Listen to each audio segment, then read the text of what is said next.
શ્રીરામ જય માતાજી મિત્રો, ફરીથી એક નવા બ્લોગમાં સ્વાગત છે. તો આજે પડતર દાડો નહીં, વચ્ચે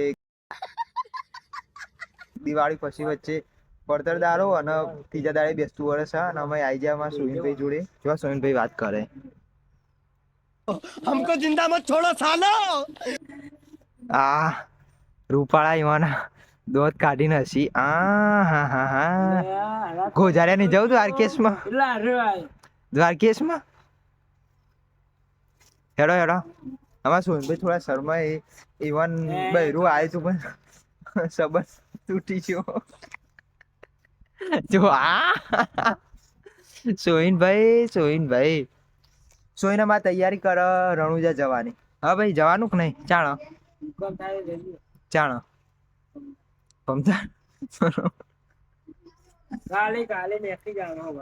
કાલે ને તો અમારા સોહિનભાઈ કાલે રણુજા જશે. બરોબર, રણુજા જાય એટલે બ્લોગ ઉતારશું આપણે, તો તમે જોઈ લેજો. બરોબર ને? જય માતાજી.